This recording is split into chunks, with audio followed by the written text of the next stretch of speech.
Bismillahirrahmanirrahim. Assalamualaikum warahmatullahi wabarakatuh. Innal hamdalillah nahmaduhu wa nasta'inuhu wa nastaghfiruh wa na'udzu billahi min shururi anfusina wa min sayyiati a'malina man yahdihillahu fala mudhillalah wa man yudlil fala hadiyalah wa asyhadu an la ilaha illallah wahdahu la syarikalah wa asyhadu anna Muhammadan abduhu wa rasuluhu la nabiyya ba'dah amma ba'd. فإن أصدق الحديث كتاب الله وخير الهدي هدي محمد صلى الله عليه وعلى آله وسلم وشر الأمور محدثاتها وكل محدثة بدعة وكل بدعة ضلالة وكل ضلالة في النار. Hadirin yang dirahmati dan dimuliakan oleh Allah, alhamdulillah, segala puji hanya milik Allah.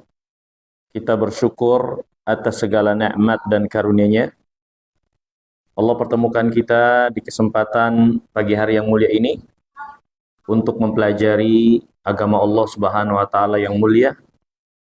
Semoga Allah Subhanahu wa taala merahmati dan senantiasa memberikan taufik dan hidayahnya kepada kita sekalian. Hadirin yang dimuliakan oleh Allah, para ulama menjelaskan bahwasannya ada dua sebab besar yang menjadi sebab tergerusnya bahkan hancurnya Islam ini. Ada dua sebab besar yang menjadi sebab tergerusnya dan hancurnya Islam ini. Sebab yang pertama yaitu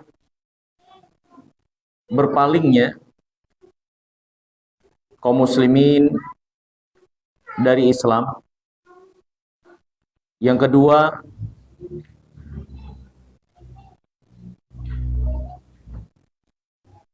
akal dan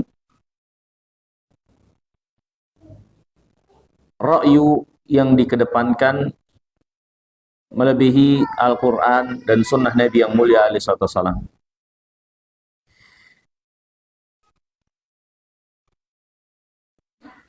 Jadi ada dua sebab di mana menjadi sebab tergerusnya Islam, itu berpalingnya kaum muslimin dari Alkitab dan Sunnah atau dari agamanya, terkhusus ketika di zaman mereka atau pada keadaan wafatnya para ulama, ya, yang menjadi punggawa daripada agama dan ilmu agama ini, ya.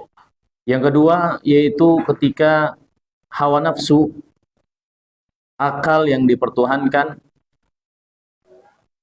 melebihi dari Alkitab dan sunnah Nabi yang mulia alaihi salatu wassalam. Ini dua sebab besar terjadinya kemerosotan dan tergerusnya Islam dari tengah-tengah kaum muslimin. Dari dua sebab besar ini, maka apa solusi jalan keluar untuk kita terus memelihara dan menjaga bangunan agama ini, kebaikan agama ini, baik pada diri kita atau masyarakat kita? Solusi terbesar untuk menghindari dan menjauhkan dari keburukan itu adalah kembali kepada ilmu, menyemarakan ilmu, meninggikan ilmu di tengah-tengah masyarakat kaum muslimin, dan kembali ilmu din menjadi sesuatu yang sangat penting untuk senantiasa dibahas, dibicarakan, ya, di tengah-tengah kaum muslimin. Maka ini diantara tindakan preventif yang sekaligus akan memelihara kaum muslimin keislaman mereka dalam kebaikan. Dengan menjadikan ilmu din menjadi sesuatu yang semarak di tengah-tengah kaum muslimin. Di berbagai titik, di berbagai tempat, di majelis-majelis, ya, untuk disemarakan ilmu itu. Ya, dan kita bukan butuh atau membicarakan tentang satu dan dua untuk ditegakkan di tengah-tengah kaum muslimin dari ilmu ini, tapi butuh banyak untuk ditegakkan di tengah-tengah kaum muslimin, terutama di tengah-tengah masyarakat luas dari kaum muslimin. Ya, untuk banyaknya tegak ilmu itu di tengah-tengah masyarakat, dibicarakan, dibahas, ditegakkan. Maka dengan ini akan memelihara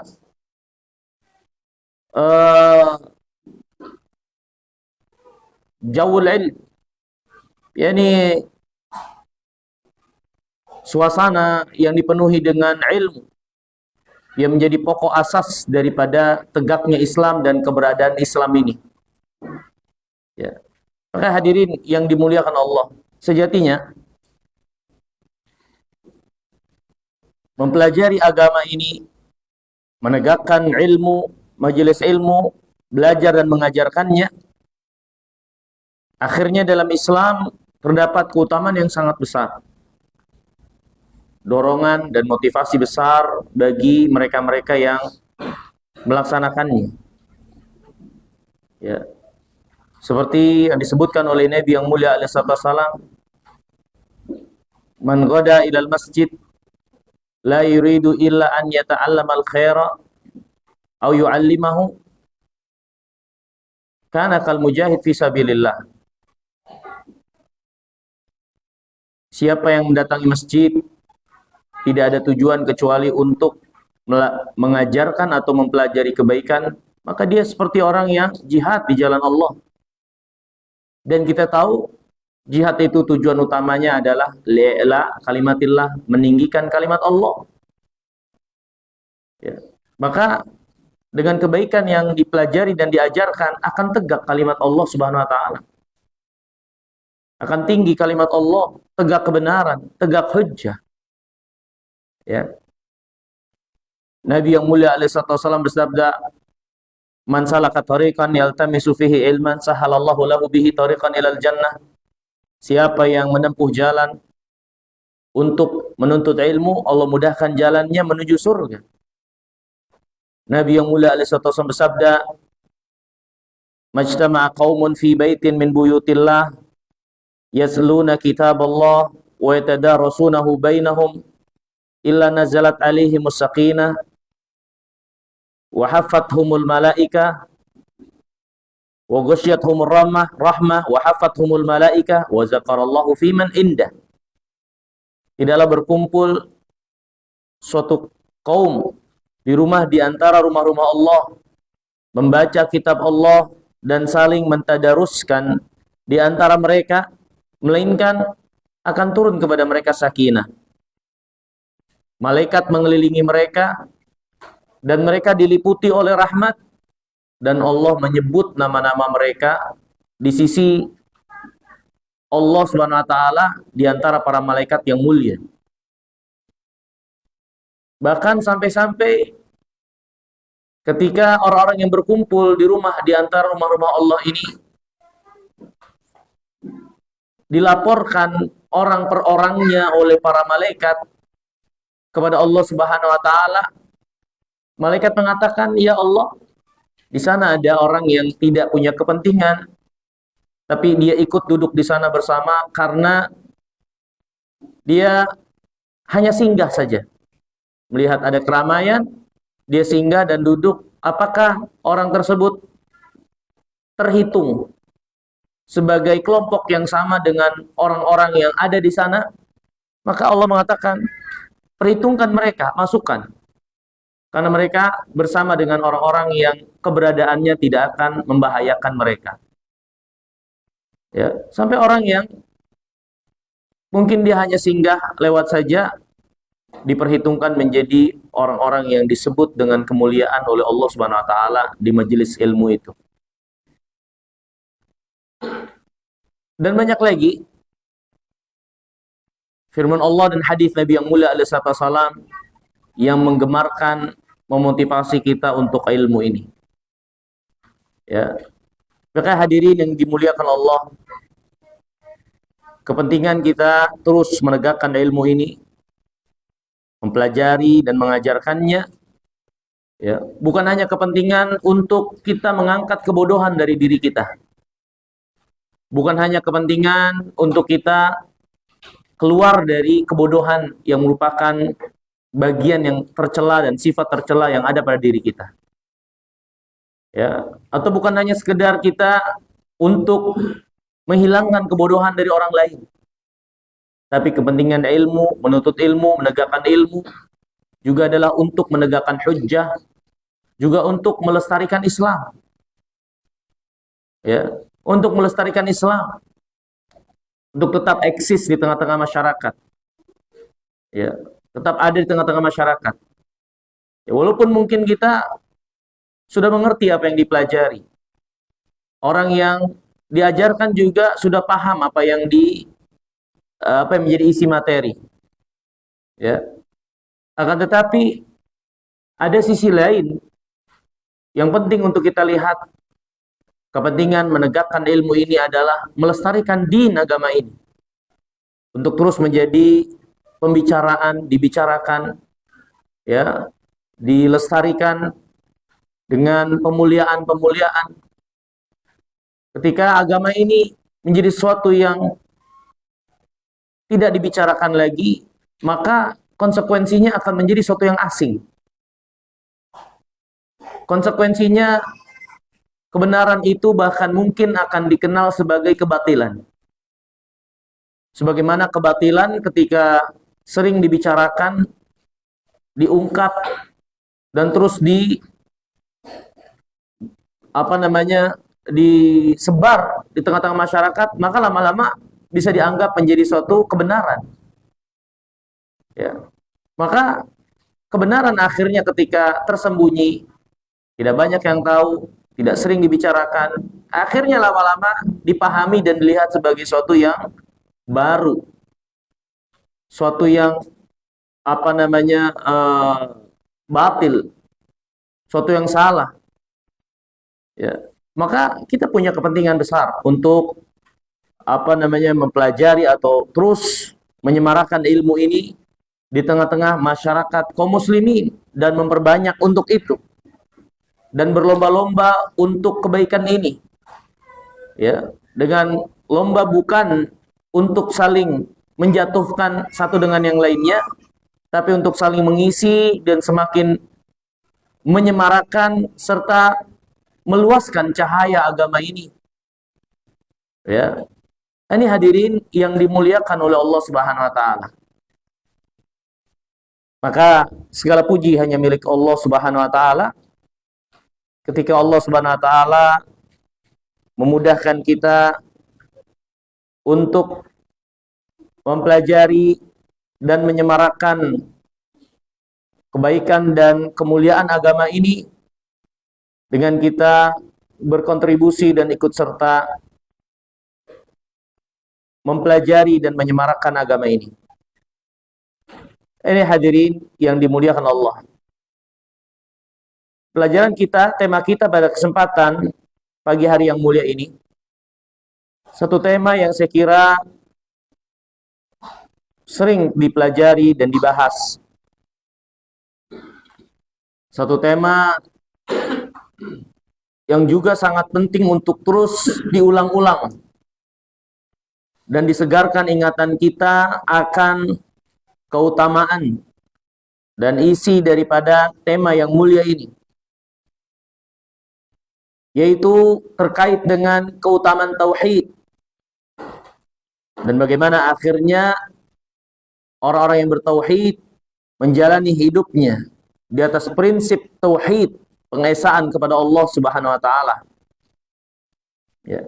Keutamaan tauhid dan kelurusan dalam akidah, dalam iman, terutama yang terkait dengan pokok dasar agama ini, terkait dengan Allah dan rukun iman yang lainnya.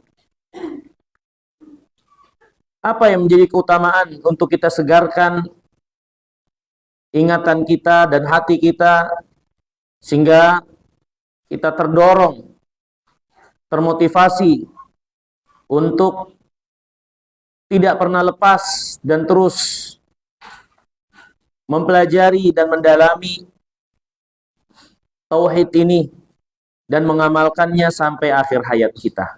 Ya. Hadirin yang dimuliakan Allah, yang menjadi rujukan daripada pembahasan kita, satu kitab yang ditulis oleh Syekh Muhammad Musa Al-Nasr rahimahullah. Yang saya kira nama beliau cukup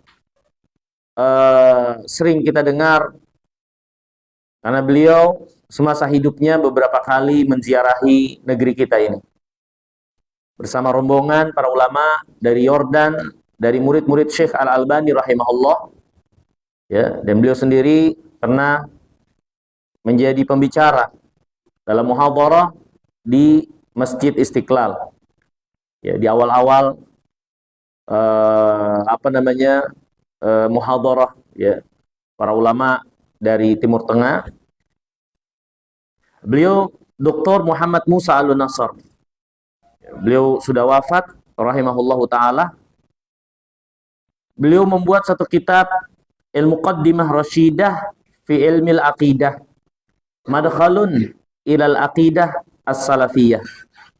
Kata pengantar yang lurus terkait ilmu akidah sebagai pembuka untuk mempelajari akidah salafiyah.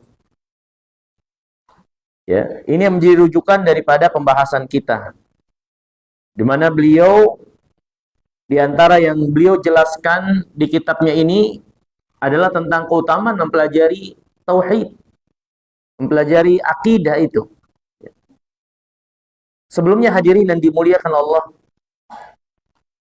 apakah ada perbedaan antara akidah dengan tauhid? Siapa yang tahu?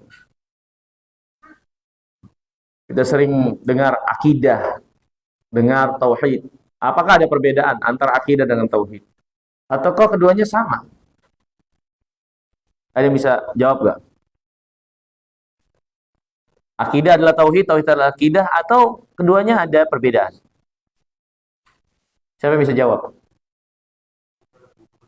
Akidah lebih luas daripada tauhid. Luasnya seperti apa?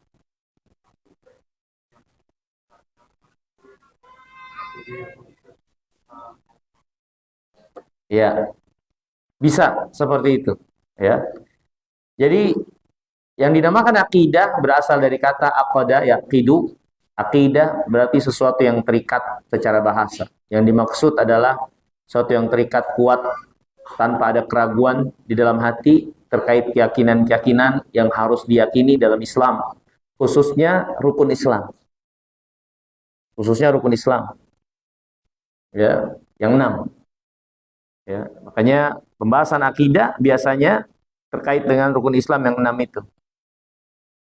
Walaupun ada juga masuk dalam bagian pembahasan akidah hal-hal yang untuk diimani, ya, yang punya hubungan juga dengan rukun iman yang 6, seperti tentang alam gaib.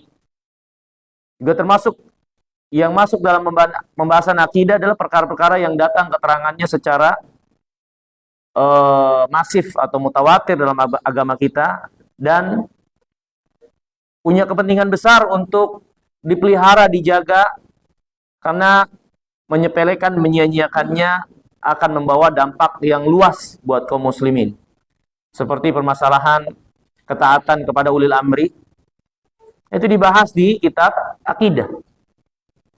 Ya, bahas di kitab akidah. Karena dampak, ya, dari kekeliruan, kesalahan dan kejelekan dalam muamalah dengan ulul amri itu meluas, besar. Ya, sehingga ini diantara alasan para ulama memasukkan permasalahan tentang ulul amri ke dalam pelajaran akidah. Termasuk juga dalam pelajaran akidah adalah hal-hal yang jelas-jelas kontradiktif yang menjadi pembeda dengan apa yang dijalani dalam beragama oleh kelompok-kelompok yang sesat dan menyesatkan. Ya, makanya dibahas dalam masalah akidah juga terkait dengan para sahabat.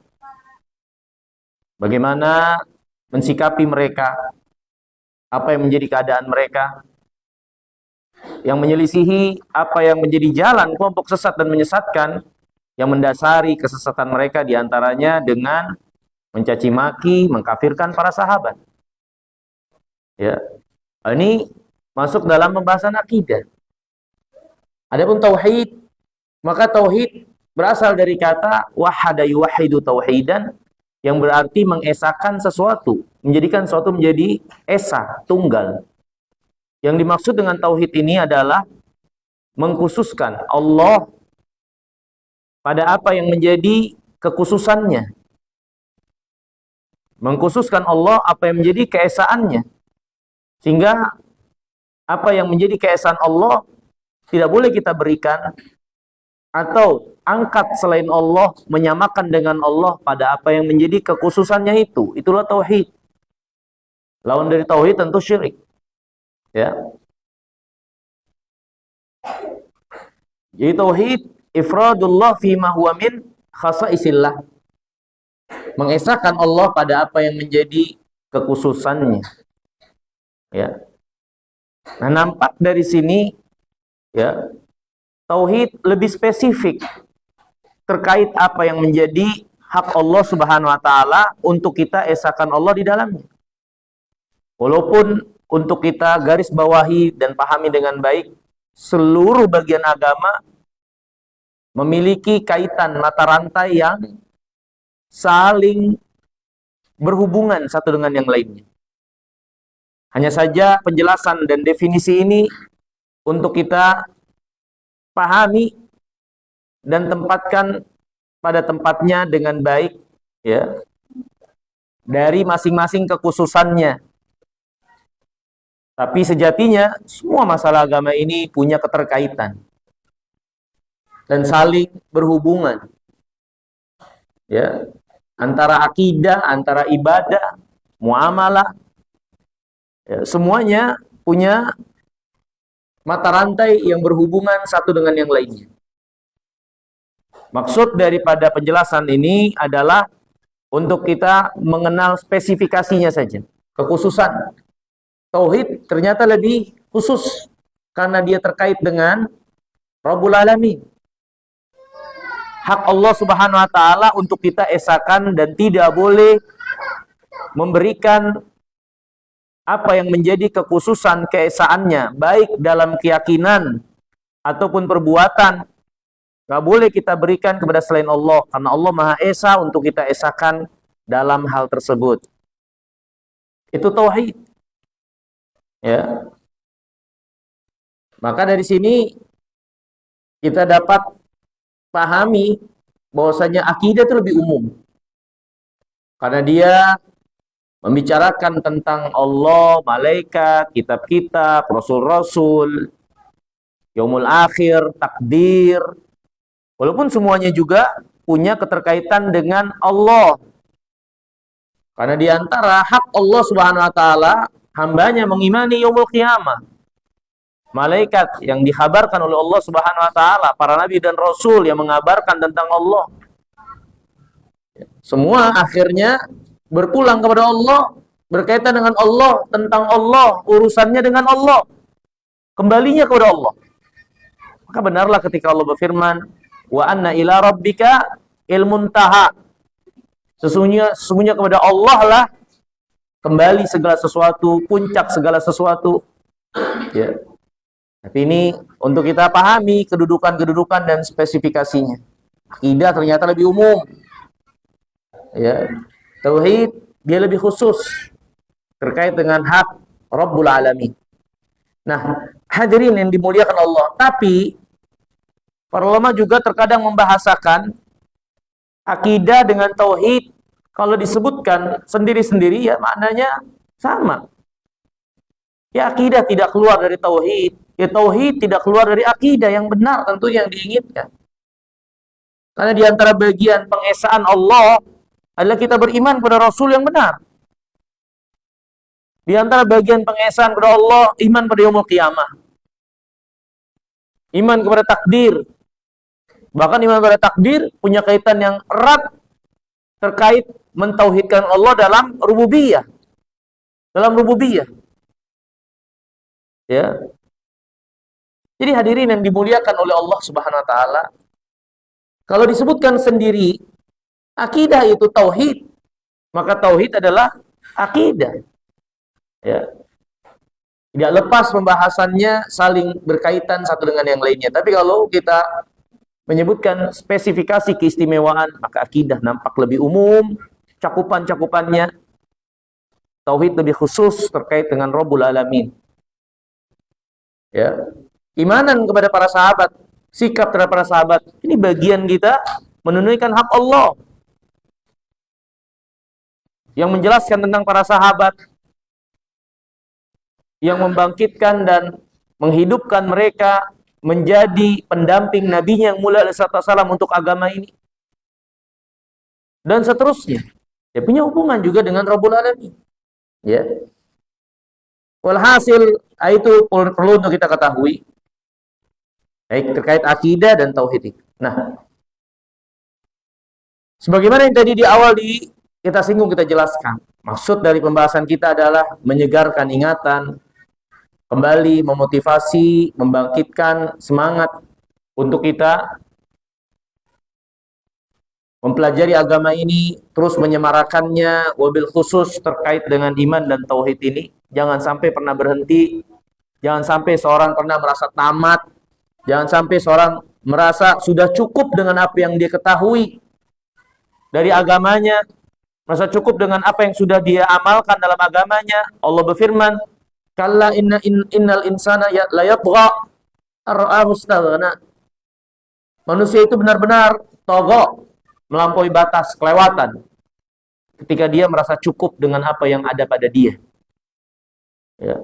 Maka nggak boleh seseorang merasa cukup dengan apa yang dia miliki dari ilmu dan seterusnya, apalagi masalah akidah, masalah iman, tauhid, sehingga merasa dia sudah tahu, sudah memahami, kemudian dia meninggalkannya, tidak mengulang-ulangnya, tidak kembali mempelajarinya. Hadirin yang dimuliakan Allah, yang seperti itu adalah orang yang melampaui batas. Karena Allah tegaskan, mereka yang merasa cukup dengan apa yang ada sama dia dari iman, amal, ini orang melampaui batas. Sehingga dia tidak menyadari kekurangan-kekurangan yang ada sama dia. Ya. Kemudian hadirin yang dirahmati dan dimuliakan oleh Allah Subhanahu wa taala. Yang kedua, tidak boleh juga kita merasa cukup dengan apa yang ada sama kita, karena itu dikatakan melampaui batas.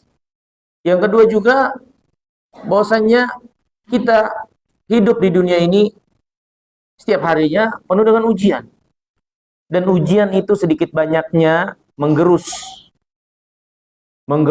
dan melerai simpul-simpul kebaikan, simpul-simpul yang ada pada diri kita yang telah kita ikat dari keimanan. Maka itu perlu untuk dikuatkan lagi, perlu untuk diikat lagi, perlu untuk dibentengi lagi. Dan kalau tidak dengan belajar dan mengulang-ulang serta menyegarkan kembali, maka jangan salahkan siapa-siapa kalau akhirnya dia hilang dan tergerus. Karena kita di dunia ini diuji dengan dunia, keluarga, anak-anak, pekerjaan kita.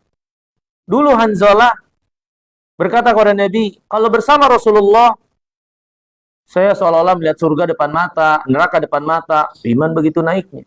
Pulang ke rumah lupa semua. Melihat anak, istri, dan seterusnya lupa semua.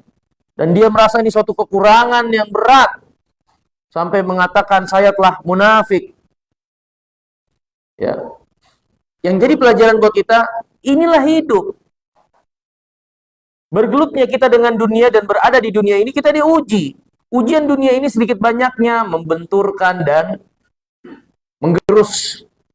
Kalau kita tidak terus menjaganya dan terus mengulang-ulangnya, menyegarkannya kembali, maka lama-kelamaan akan hilang. Makanya hadirin yang dimuliakan Allah, tidak kita lihat ada orang-orang yang merosot dan mundur dari din, kecuali dimulai dari kekurang pedulian dia terkait ilmu, mempelajarinya, menghadiri majelis ilmu, lama-lama hilang. Ya. Kemudian yang ketiga, kenapa kita penting untuk terus mengulang-ulang din agama ini walaupun kita nampak sudah mengerti memahaminya. Karena agama ini sejatinya adalah at-tikrar, pengulangan-pengulangan. Kita sholat 5 waktu diulang-ulang. Baca Al-Fatihahnya diulang-ulang. Hari raya mengulang-ulang. Ya. Kalau memang cukup sekali 2 kali untuk mengokohkan kita selamat sampai mati, ya sudah kita sholat aja seminggu cukup buat sebulan. Sholat sebulan cukup buat setahun.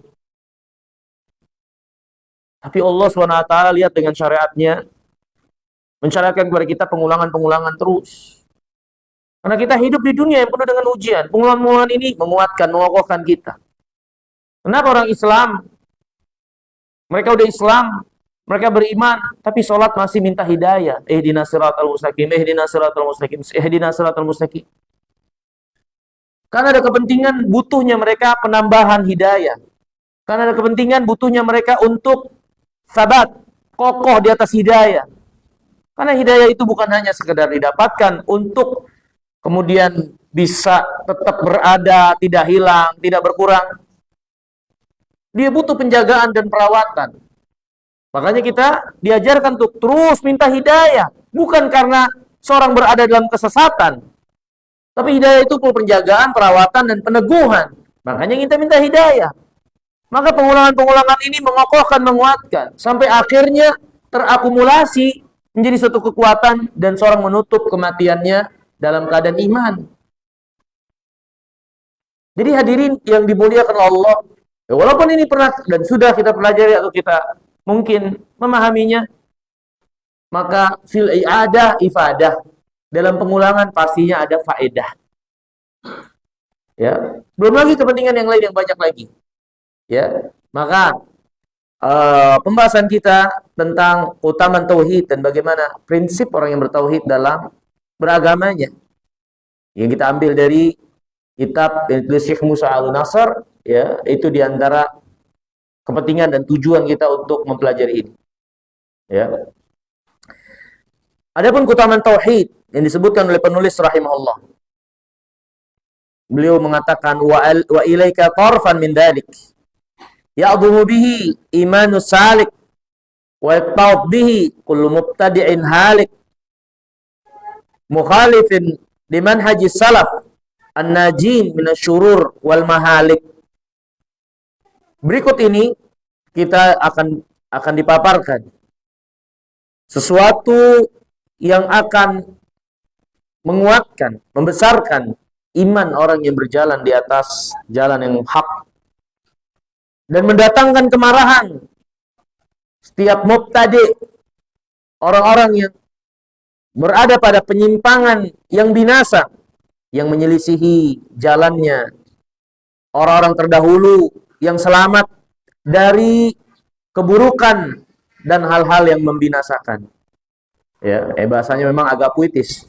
Ya, walhal intinya ini beberapa keutamaan dari tauhid itu untuk diperhatikan. Ya, agar kita termotivasi dan benar-benar mengetahui kebesaran daripada iman, tauhid, akidah yang benar itu. Yang pertama, beliau menjelaskan di antara keutamaan dari tauhid, mempelajarinya dan terus menyemarakannya. Syarful ilm bi syarfil ma'lum. Kaidah besar yang disebutkan para ulama, mulianya ilmu adalah ditentukan dari mulianya yang dipelajari. Kemuliaan satu ilmu ditentukan dari kemuliaan yang dipelajari. Saya ulangi, mulianya satu ilmu ditentukan dengan kemuliaan yang dipelajari, kemuliaan pelajaran yang dipelajari, atau kemuliaan sesuatu yang dipelajari. Maka kita kalau ingin tahu seberapa besar kepentingan ilmu dan mulianya satu ilmu untuk kita ilmui, pelajari, kenal, ketahui, maka apa yang ingin dipelajari. Apa materi yang dipelajari? Apa yang dipelajari itu? Semakin mulia yang dipelajari, semakin mulia pelajaran untuk kita pelajari. Dan tentu kita ketahui bersama, tidak ada yang lebih mulia dari Rabbul Alamin. Nggak ada yang lebih mulia dari Allah. Nggak ada yang lebih agung dari Allah. Nggak ada yang lebih besar dari Allah. Dan pelajaran tauhid, mempelajari tentang Allah. Ada yang lebih penting dari Allah? Sehingga kita memalingkan wajah kita dari mempelajari tauhid. Tauhid mempelajari Rabbul Alamin. Haknya, nama-namanya, sifatnya. Apa yang harus kita yakini terkait Allah. Dan kewajiban kita terkait hak Allah. Dia mempelajari tentang Allah. Bukankah kita diajarkan dan ditanamkan dalam diri ini tidak ada yang lebih besar dari Allah? Maka bagaimana orang yang beriman tidak punya antusias belajar tauhid, tidak termotivasi belajar iman, belajar akidah, belajar tauhid, sedangkan dia tahu nggak ada yang lebih besar dari Allah, nggak ada yang lebih agung dari Allah. Bagaimana orang yang beriman bosan mempelajari tauhid ketika dia sangat mencintai Allah, besar cintanya kepada Allah? Nggak mungkin dia bosan untuk itu. Kalau ada kebosanan, dan kalau ada ketidakpedulian, memang ada masalah pada iman. Sehingga wajah dan hati tidak menoleh kepada Allah, mementingkannya, tertarik untuk mempelajari, mengetahuinya. Ada masalah pada diri.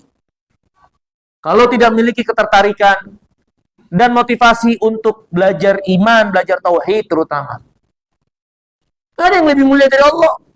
Gak ada yang lebih agung dari Allah. Dan syarful ilm bisyarfil ma'lum. Mulianya ilmu tergantung kemuliaan apa yang dipelajari. Dan gak ada yang lebih mulia dari Allah. Maka mempelajari tentang Allah, nama-namanya, sifatnya, kebesarannya, keagungannya, haknya, perintahnya, larangannya. Sejatinya suatu yang sangat mulia dan gak ada yang lebih mulia darinya. Ya, apalagi tentang hak Allah, tauhid ini.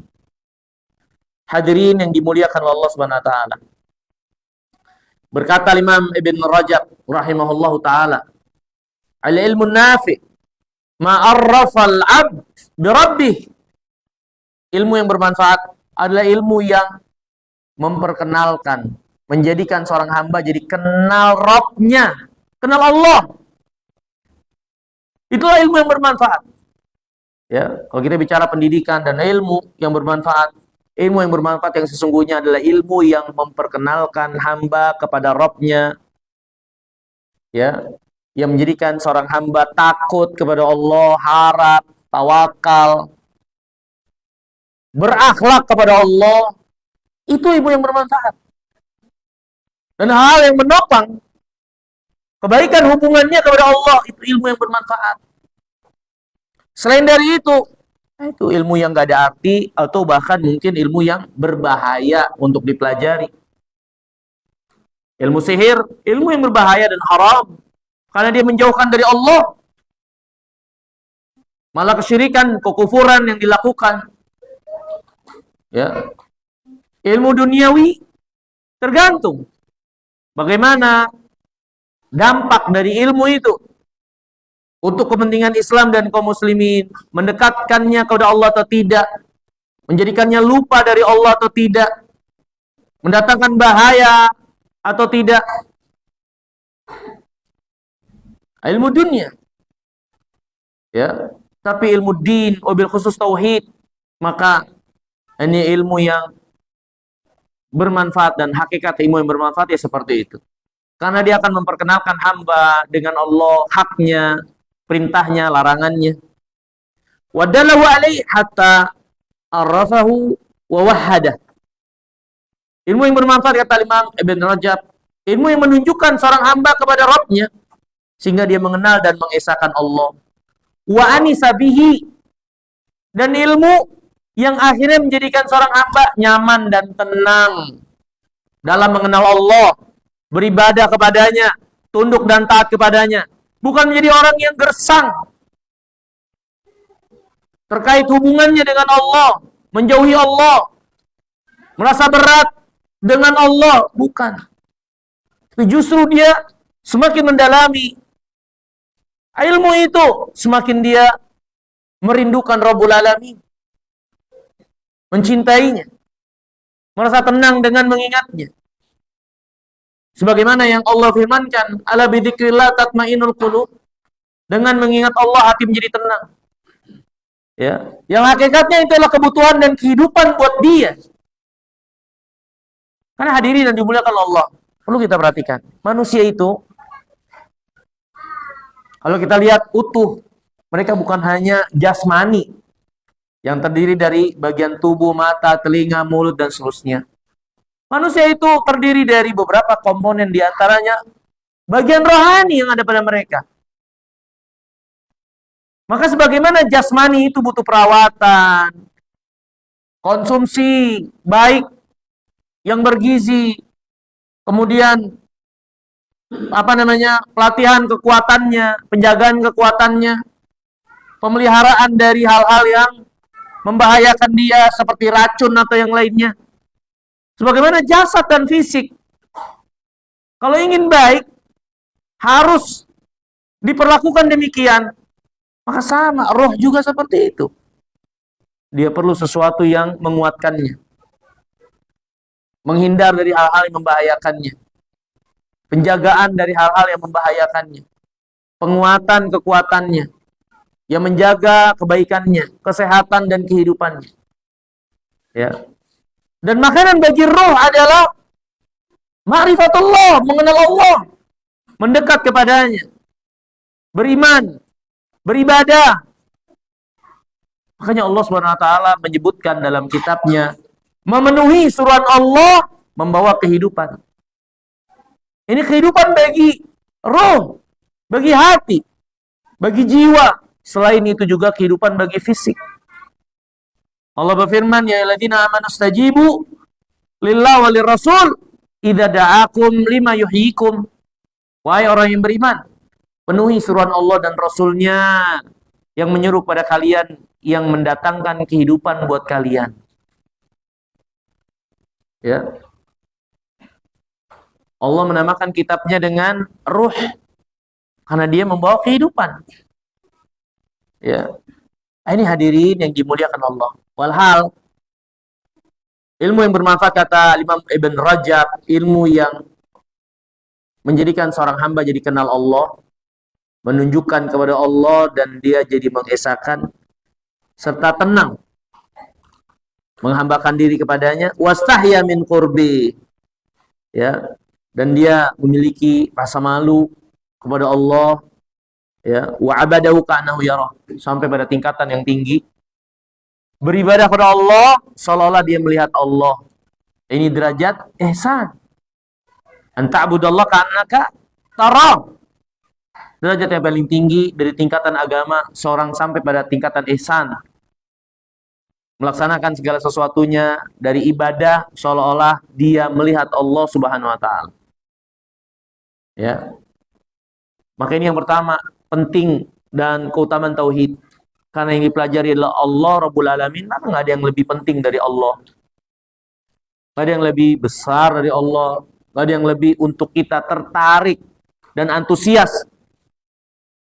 Bahkan, kalaupun kita tukar dan kita bayar dengan nyawa kita, dengan apa yang kita miliki dari dunia, tetap lebih berharga Rabbul Alamin. Untuk kita mendekat, mengenalnya, beriman kepadanya, mencintainya. Ya. Kemudian yang kedua,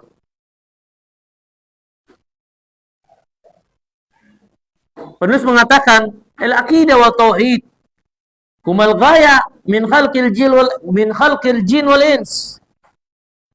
Aqidah dan tauhid itu adalah tujuan diciptakannya manusia dan jin.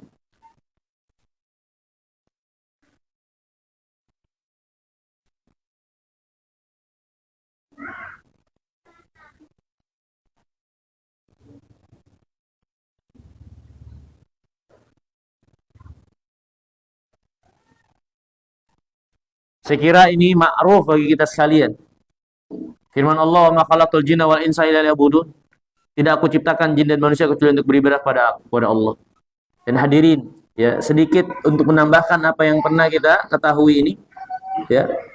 Bahwasanya sesuatu yang diciptakan ketika berjalan berlaku sesuai dengan maksud dan tujuan penciptaan, apa yang akan terjadi ketika sesuatu dibuat, diciptakan dan berlaku, berjalan sesuai dengan maksud penciptaan. Apa yang terjadi? Kebaikan, manfaat, harmonisasi. Itu yang akan terjadi. Ya. Tapi sebaliknya ketika sesuatu diciptakan, dipergunakan dan berlaku di luar maksud dan tujuan penciptaan, yang ada kehancuran, kesia-siaan, tanpa arti. Ya, kan seperti itu. Nah, itu sunnatullah. Ya, botol ini diciptakan nampung air. Air putih, mineral. Tapi kalau dia diisi dengan minyak atau bensin, maka tentu akan merusak botol ini.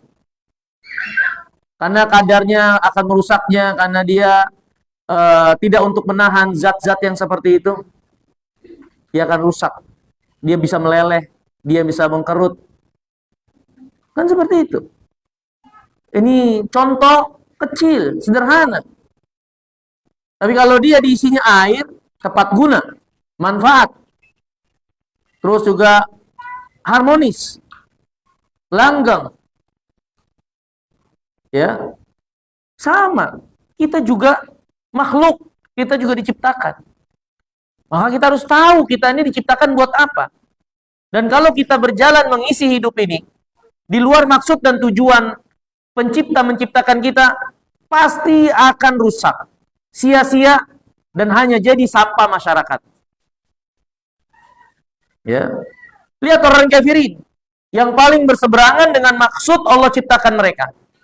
Pencapaian dunia mereka nggak menyelamatkan mereka dari kebinasaan, nggak menyelamatkan mereka dari kesempitan hidup, kesembrautan, kemudian kebinasaan dan kecelakaan sosial, mental, ya, kehidupan mereka. Walaupun mungkin mereka menguasai dunia dengan teknologinya, tapi itu semua tidak menolong mereka menjadi manusia yang utuh, yang hidup dalam kebaikan, keharmonisan, keselarasan, sebagai manusia seutuhnya. Lihat orang kafirin, kemajuan yang ada pada mereka, tapi mereka semua jiwa-jiwanya adalah orang-orang yang merasa putus asa dengan kehidupan. Banyak di antara mereka mengakhiri kehidupannya dengan bunuh diri. Tidak mau bersosialisasi. Terbalik fitrahnya. Laki-laki ingin jadi perempuan, perempuan jadi ingin laki-laki.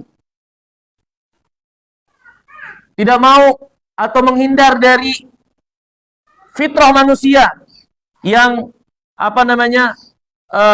beranak pinak. Mereka nggak mau punya anak, nggak mau punya anak. Hidup menyendiri, lebih memilih menikah sama benda-benda mati. Lihat kemerosotan dan kebodohan-kebodohan yang sulit dibayangkan sebagai seorang manusia. Kok bisa kayak gitu? Kenapa seperti itu? Karena mereka hidupnya nggak terarah dan tidak berjalan sesuai maksud dan tujuan mereka diciptakan. Mereka tidak mengesahkan Allah, tidak beribadah kepada Allah, beribadah malah kepada selain Allah. Binasalah mereka. Makanya hadirin yang dimuliakan Allah, kita sudah dikasih tahu sama Allah maksud dan tujuan kita diciptakan. Terus kita nggak semangat untuk mengenal apa sih tauhid, untuk menjaga tauhid dan terus bertauhid. Bodoh namanya kalau kita seperti itu. Kita sudah dikasih tahu, ini untuk ini kita diciptakan. Dan sunnatullah yang berjalan di kehidupan, yang tidak berjalan sesuai dengan maksud tujuan diciptakan, rusak, binasa, membahayakan. Bukan hanya dirinya, bahkan orang lain. Sampah masyarakat, masa depan suram, dan lain-lain. Apalagi akhiratnya. Dan kita orang Islam dikasih tahu, ini nih, Rob, Allah, nyiptain kalian buat ini. Masa kita nggak paham juga sih? Sebagai orang yang berakal. Harusnya kita mengusahakan bisa mengimplementasikan maksud dan tujuan ini. Berjalan pada maksud dan tujuan ini. Sesuai dengan prosedur yang menyampaikan kita pada tujuan kita diciptakan. Mengesahkan Allah. Terus ada orang yang merasa sudah cukup dengan tauhid ini. Ini hadirin yang dimulakan aneh sekali. Ya. Maka ini diantara yang menunjukkan pentingnya belajar tauhid dan keutamaan belajar tauhid ini. Dia sejatinya menjaga kelestarian dan keadaan kita sebagai manusia seutuhnya. Kalau enggak, nah lihat tuh. Bahkan kepintaran-kepintaran dan teknologi enggak menyelamatkan mereka untuk tidak menjadi manusia yang utuh. Mereka lebih suka nikah benda-benda mati. Suka sesama jenis. Ya, menghindari diri bersosial, nggak mau menikah, bunuh diri, tekanan hidup yang membuat mereka jadi ya kerusakan-kerusakan dari gaya-gaya dan hal-hal yang nggak masuk akal yang mereka lakukan, merusak badan, ya, merusak diri mereka sendiri dengan hal-hal yang menurut logika mereka sebagai keindahan, padahal itu pengerusakan. Syaitan yang menghiasi pemikiran mereka, sehingga merusak itu nampak sebagai suatu keindahan.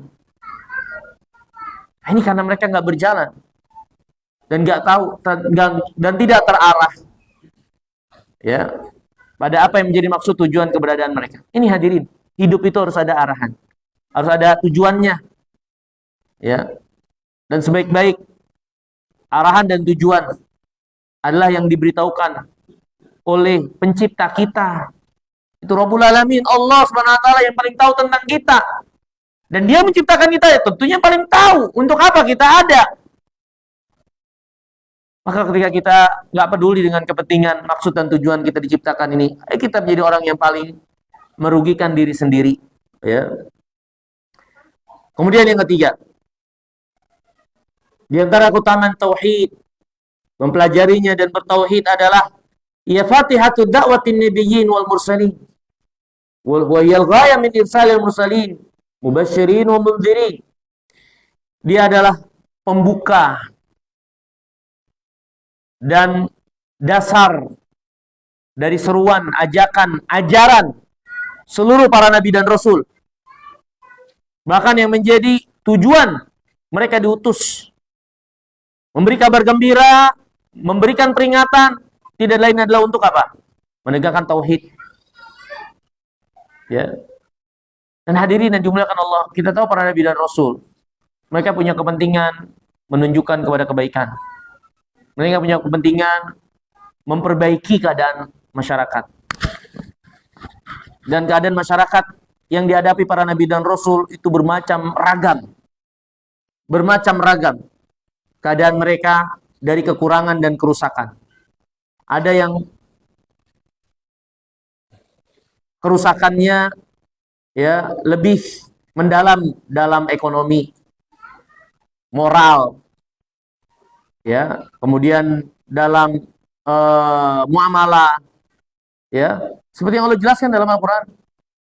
Sebagian kaum ini kecurangan dalam muamalah mereka, dalam timbangan, ini dalam moral, suka sesama jenis, ya, ada yang dalam kezoliman lainnya, dari kegelapan-kegelapan yang berlaku dan biasanya lebih menonjol dari yang lainnya. Itu ada hal-hal yang menonjol dari kezoliman yang ada pada kaum dan umat-umat itu. Dan Allah utus Rasul, ternyata dengan berbagai macam ragam kerusakan dan kemerosotan yang ada pada manusia itu, mereka mendasari dan selalu memulai dakwanya dengan tauhid. Memperbaiki tauhid, mengingatkan tauhid, mengajak pada tauhid. menunjukkan bagi kita sekalian, kebaikan, perbaikan tidak akan ada artinya dan tidak akan terbangun kecuali dari tauhid. Mau apapun kerusakannya, yang rusak moralnya, benerin tauhidnya. Yang rusak ekonominya, benerin tauhidnya. Ya, mulai dari tauhid dan dasari dari tauhid.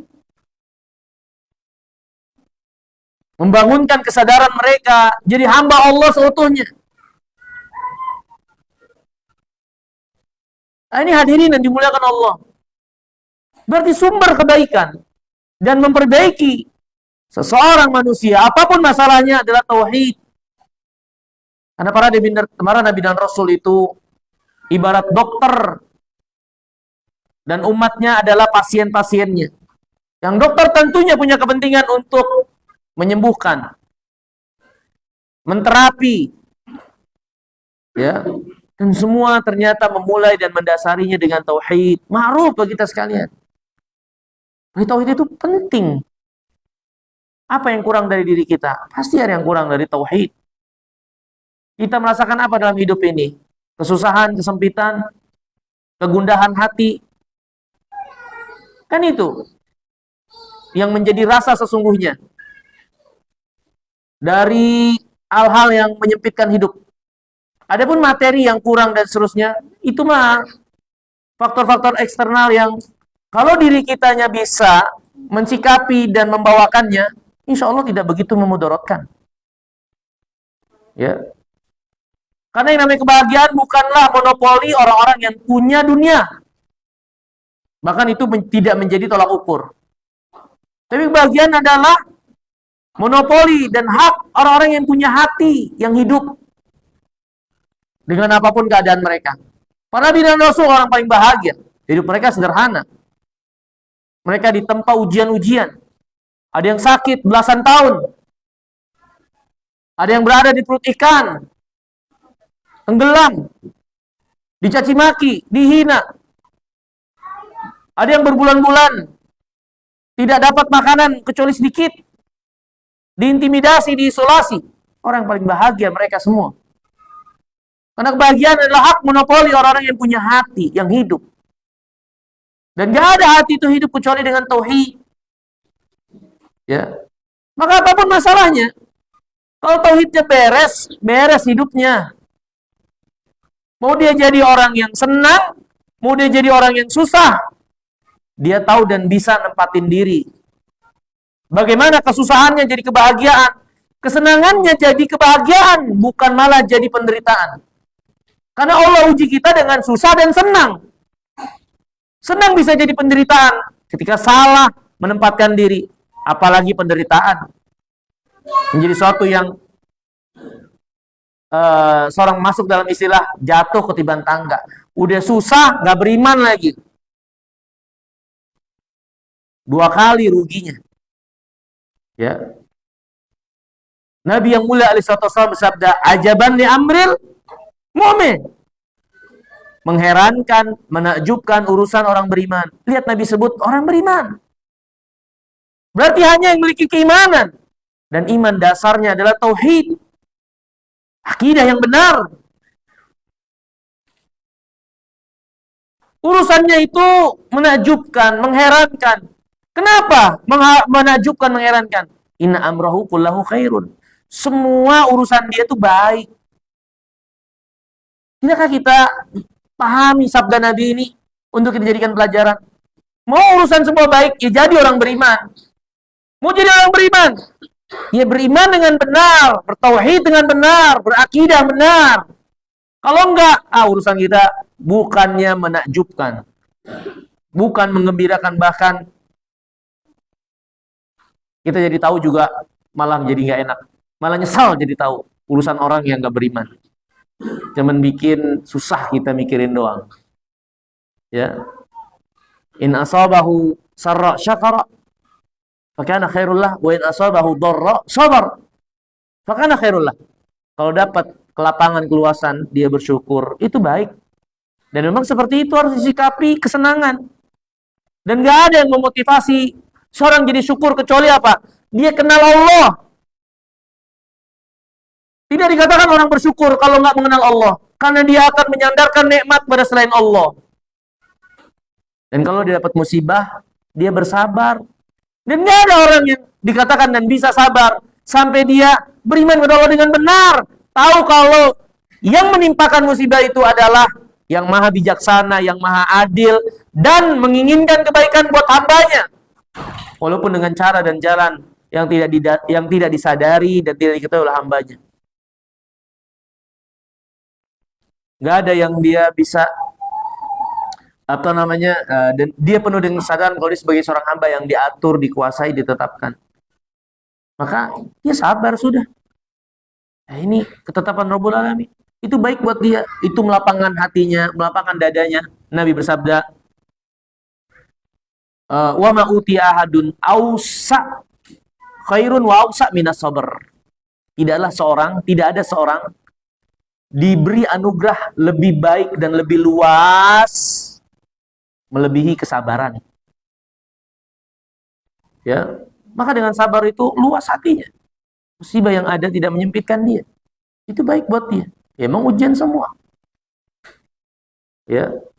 Maka hadirin dan dimuliakan Allah, untuk memperbaiki keadaan, tauhid. Bertauhid dengan baik dan benar. Ya. Kehidupan ini ya ujian. Ya kalau nggak senang ya susah. Mau ngapain? Mau susah, nggak mau susah, ya udah seneng. Nggak mau senang ya udah susah. Hidup kalau nggak susah ya seneng. Tapi yang paling penting adalah gimana kita menghadapi susah dan senangnya itu. Menghadapinya nggak akan bisa menjadikan kita berprestasi dan baik dan bahagia kecuali dengan tauhid. Makanya para nabi dan rasul memulai dakwanya dengan tauhid, mendasari dengan tauhid. Karena dia adalah sumber daripada kebaikan itu. Obat dari segala keburukan itu. Apa artinya seorang yang melakukan hal-hal yang nampak baik tapi tidak bertauhid? Itu semua kepura-puraan, gak ikhlas, ada udang di balik batu, dan lain-lain, ketidaktulusan. Apa akan beres? Saya kira dalil untuk hal ini banyak sekali. Ya.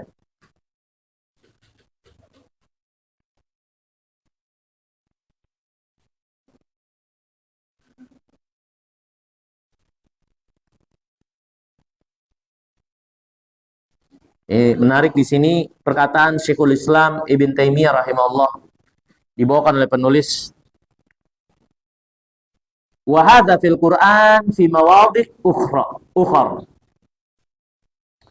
Yang seperti ini dalam Quran disebutkan di banyak tempat. Ini penjelasan tentang para nabi dan rasul itu mengajak tauhid. Yubayyin fiha anna ar-rusula kullahum amaru bitauhid bi ibadatillah wahda la syarikalah.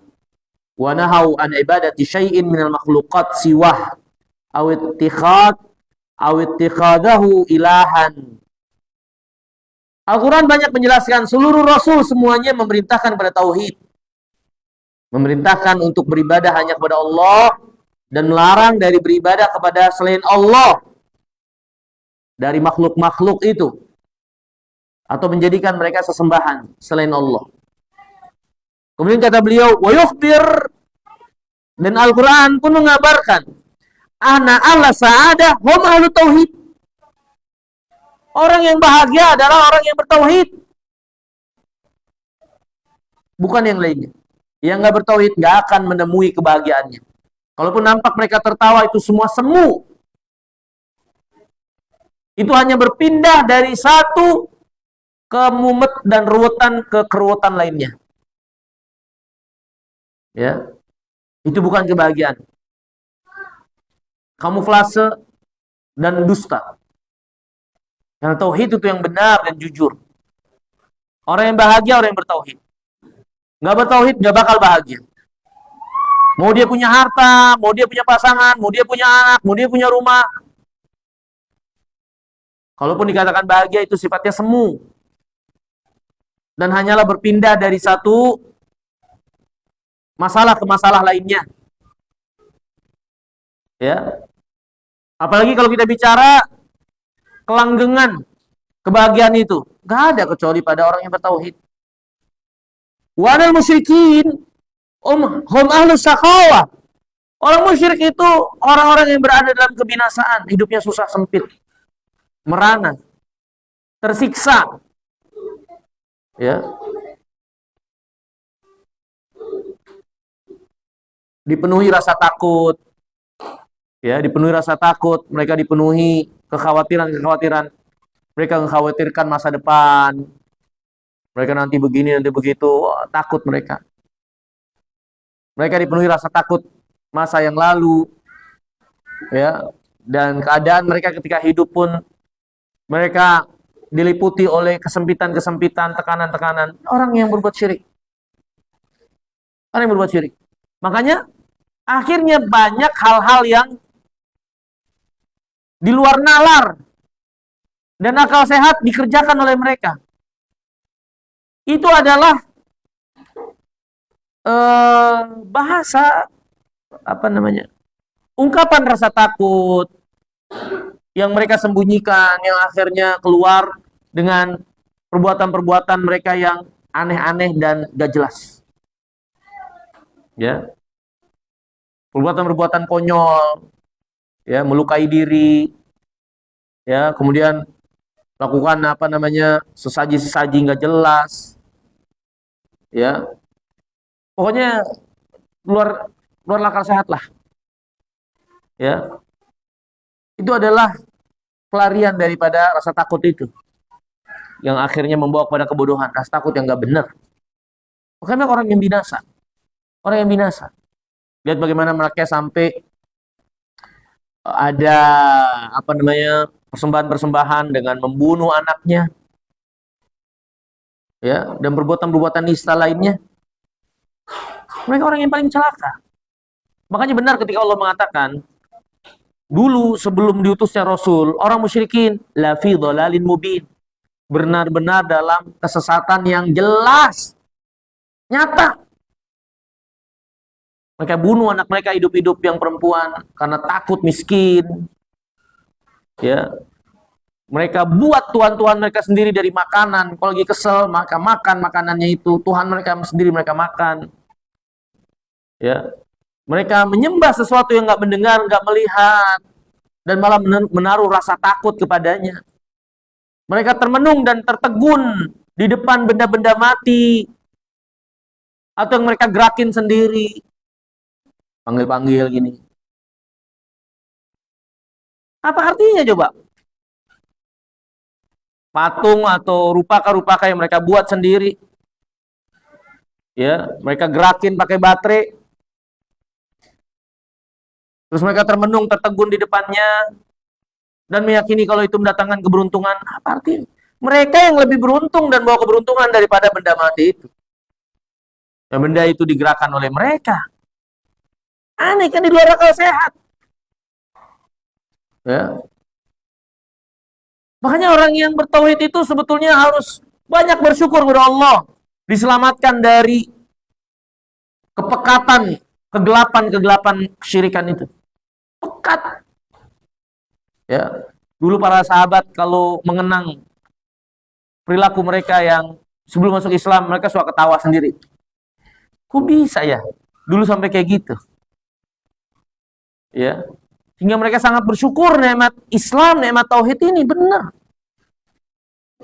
Dulu mereka sampai pada titik ketika seorang mati, istrinya ikut diwarisin ke anak, bayangin. Istrinya ikut diwarisin ke anaknya. Ya, jadi pasangan anaknya selanjutnya. Wah, kegilaan-kegilaan yang gak jelas tuh pokoknya. Susah diungkapin dengan kata-kata. Saking bobroknya. Ya, itu zaman dulu, pada zaman sebelum Nabi SAW diutus. Dan kita saksikan pada zaman sekarang gak jauh beda. Gak jauh beda. Gak jauh beda, bahkan bisa jadi lebih parah. Ya, orang yang berbuat syirik itu bagaimana bobroknya kehidupan mereka. Nauzubillah, nas'alullah salamata wal afiyah. Ya. Maka kata Syekhul Islam, al-musyrikun hum ahlus syaqawah. Orang musyrikin, mereka adalah orang-orang yang jauh dari kebahagiaan, orang-orang yang celaka. Wa dzakara hadza an amatir rusul. Dan Al-Quran juga menyebutkan inilah apa yang ada pada keseluruhan Rasul. Wa yubayyin annalladina lam yu'minu birrusul musyrikun. Dan Al-Quran menjelaskan orang yang gak beriman kepada Rasul itulah orang-orang musyrikin. Ya. Walhal itu yang ketiga. Ya. Tauhid, akidah yang benar adalah pokok dasar daripada dakwah, seruan, ajakan para nabi dan rasul. Ketika kita ketahui para nabi dan rasul diutus untuk memperbaiki, menjelaskan jalan perbaikan, maka berarti nggak ada kebaikan dan perbaikan bagi manusia dengan apapun masalahnya kecuali mendasari dan meriset kembali kehidupan mereka dengan bertauhid. Jadi riset lagi, dimulai lagi dengan tauhid. Ya. Kemudian yang keempat, kata penulis, di antara keutamaan dari tauhid, li ajliha anzalallah al-kutub. Untuk tauhid ini Allah turunkan kitab. Quran semuanya berisi tauhid. Karena Quran itu menjelaskan tentang Allah untuk kita esakan, nama-nama dan sifatnya. Menjelaskan tentang kebesaran keagungan Allah dalam rububiyahnya. Menjelaskan tentang hak tauhid untuk kita taati perintahnya, jauhi larangannya. Dan menjelaskan tentang balasan orang yang bertauhid dan balasan yang nggak mau bertauhid. Di Al-Quran semua berporos dan berputar seputaran tauhid. Isinya semua tauhid. Itu Al-Quran. Kisah-kisah yang dikisahkan itu tuh menjelaskan tauhid. Ini yang beriman pada Rasul yang mengajak tauhid. Ini balasannya. Ini yang durhaka dan menentang ajakan tauhid yang disuruh para Rasul, dan itu balasannya. Dan inilah keadaan orang yang bertauhid. Dari kesabaran, keteguhan, perjuangan, memperjuangkan agama ini, dan teguh bersabar dengan berbagai macam ujian. Dan itulah keadaan orang-orang yang tidak bertauhid. Dari gangguan, siksaan, pelecehan.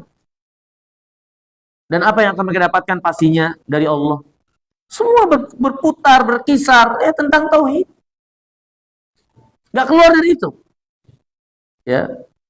Maka hadirin, kalau kita beriman pada Quran, beragama, Islam ini terus nggak bertauhid, ya rugilah.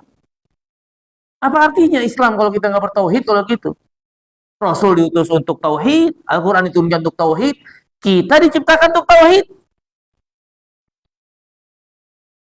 Terus kita nggak kenal tauhid, nggak paham tauhid, atau merasa udah cukup tauhidnya, aneh. Ya. Tanya sama dia, udah berapa ayat yang dia paham, yang dia kuasai pemahamannya, sehingga dia merasa cukup, saya udah bertauhid. Ya. Allah berfirman, yunazzilul malaikata birruh min amri ala man yasha' min ibadihi an anziru annahu la ilaha illa ana fattaqun. Allah menurunkan malaikatnya membawa ruh ini dengan perintahnya. Ini membawa kitab yang Allah sebut dengan ruh karena memang dia membawa kepada kehidupan dan menghidupkan jiwa-jiwa yang mati karena berbuat syirik. Ya. Allah turunkan Quran ini kepada hambanya yang Allah kehendaki untuk memberi peringatan, mengingatkan bahwasanya nggak ada yang berhak disembah dengan benar kecuali Allah. Fattaquni, maka bertakwalah kepada aku, itu kepada Allah. Ya. Kemudian hadirin yang dimuliakan Allah, yang kelima di antara keutamaan tauhid untuk kita pelajari, praktekkan, amalkan dan terus jaga diri bertauhid. Li ajliha khalaqallahu al-jannah wan nar. Untuk tauhid ini Allah ciptakan surga dan neraka. Surga tempatnya orang yang bertauhid, neraka tempatnya orang yang berbuat syirik. Siapa yang kekal di neraka? Orang musyrikin. Ya, dengan kesyirikan yang mereka lakukan dalam uluhiyahkah, dalam rububiyahkah, atau dalam asma wa sifat? Karena yang namanya kesyirikan bukan hanya dalam uluhiyah, penghambaan diri kepada selain Allah, ibadah kepada selain Allah. Tapi syirik juga terjadi pada asma wa sifat, pada keyakinan dalam rububiyah. Berlaku juga kesyirikan. Ya. Maka orang kafirin yang tidak beriman pada Rasul, mereka memiliki bagian kesyirikan yang ada pada mereka dengan kekafiran mereka tersebut. Walaupun yang lebih spesifik disebut sebagai musyrik adalah yang mempersembahkan ibadahnya kepada selain Allah. Tapi orang kafirin di luar Islam pasti punya bagian kontribusi kesyirikan. Mereka sembah selain Allah dengan perbuatan atau dengan keyakinan mereka. Ya. Surga dan neraka diciptakan terkait dengan tauhid. Surga tempatnya orang yang bertauhid, neraka tempatnya orang yang tidak bertauhid. Yang akan keluar dari atau Allah selamatkan dari neraka dan tidak akan kekal adalah orang yang bertauhid. Tapi yang kekal adalah yang berbuat syirik. Allah berfirman, "Innahu man yusyrik billah faqad haramallahu alaihil jannah." Yang berbuat syirik, Allah haramkan surga baginya. Wa ma'wahun nar. Tempatnya pasti neraka. Ya. Kemudian hadirin yang dimuliakan Allah.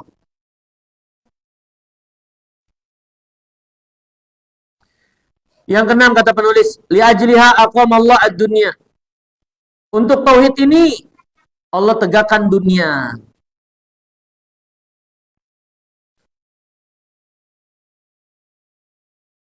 Penulis mengatakan wa anzala Adam wa zaujatah minal jannah ila dunya liya'muraha wa dzurriyyatahu liya'muraha ya wa dzurriyyatahu bitauhidihi wa ta'atihi.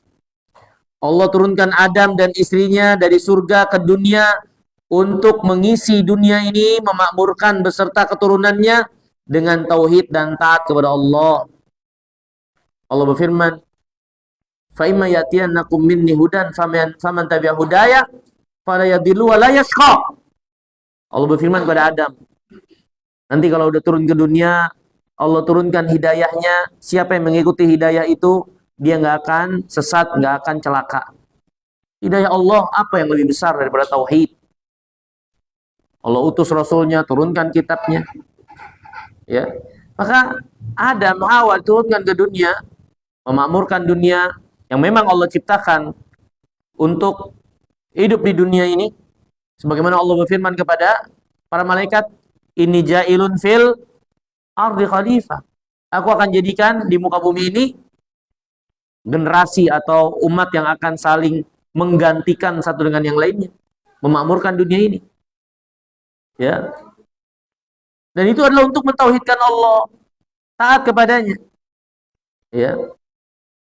Maka tegaknya tauhid, tegaknya dunia. Lenyapnya tauhid, lenyap dunia.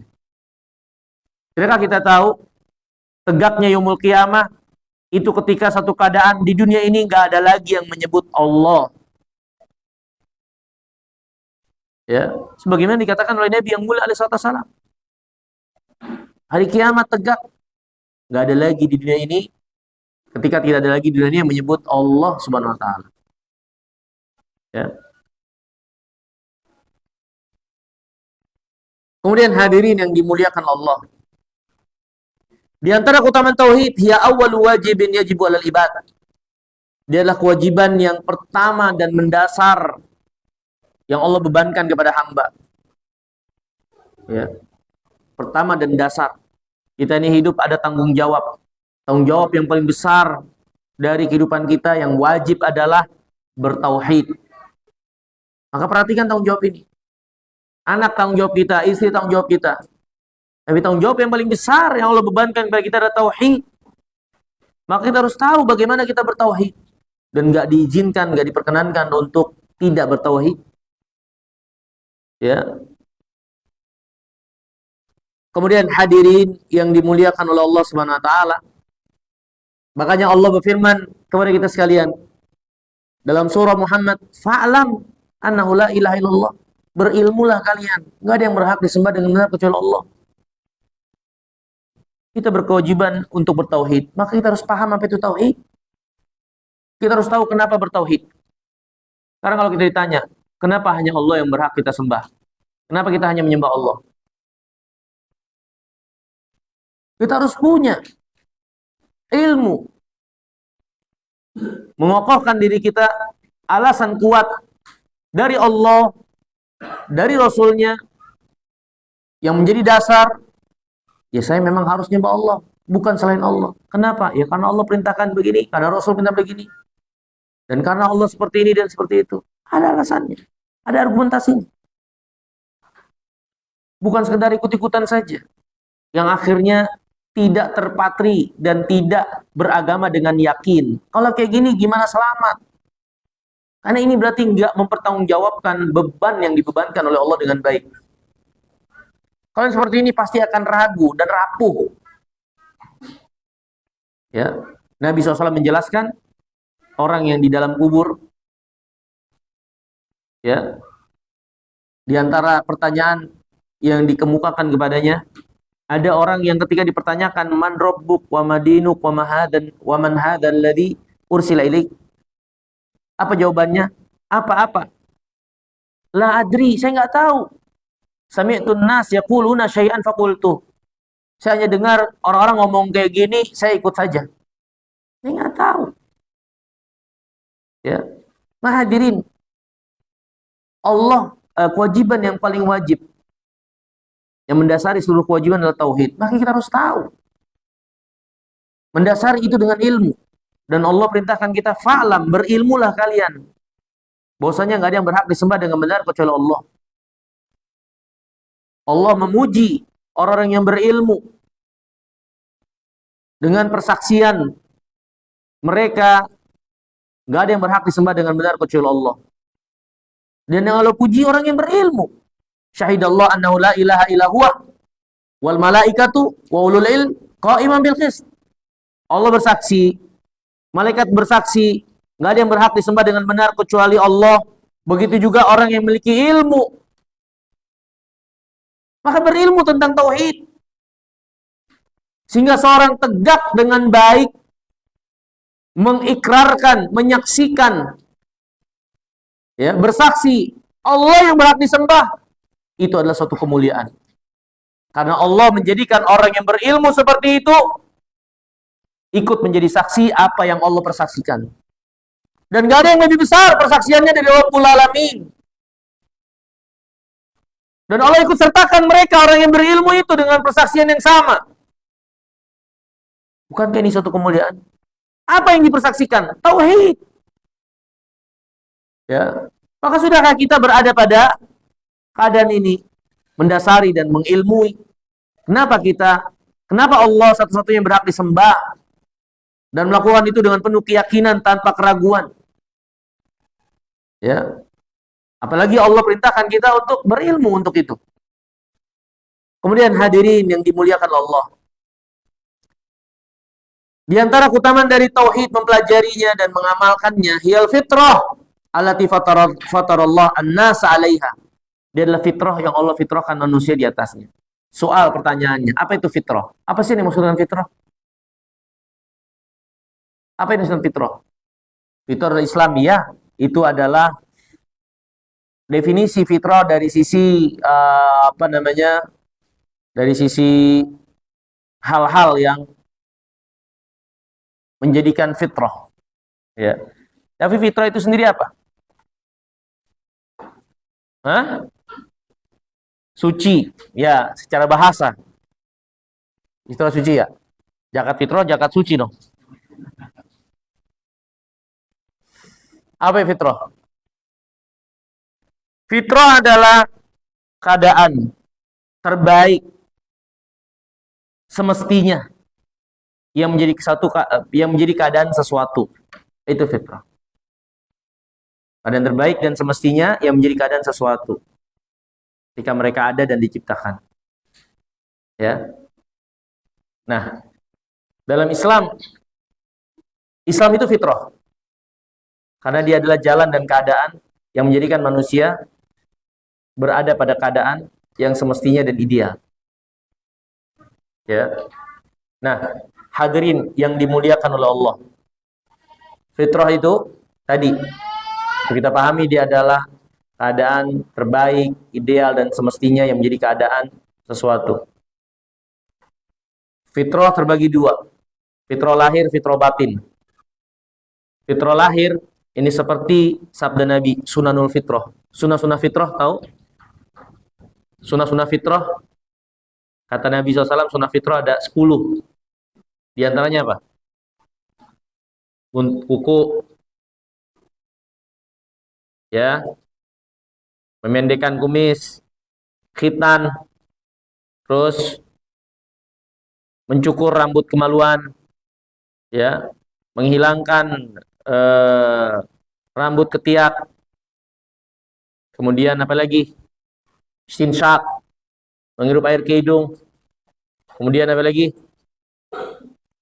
Hah? Apa lagi? Siwak, ya, siwak. Terus apa lagi? Apa lagi? Ayo, ada 10 tuh, ya. Itu kalau kita lihat khitan, yaitu kalau kita lihat perhatikan. Kalau itu dipraktekkan, diamalkan, ya, ini yang sunnah fitrah zahirah, seorang berada dalam keadaan terbaik dalam fisiknya. Ya, coba orang kukunya panjang-panjang, gak enak kan ngapain? Susah, ya kan? Enak buat ngupil doang, nggak bisa buat kerja.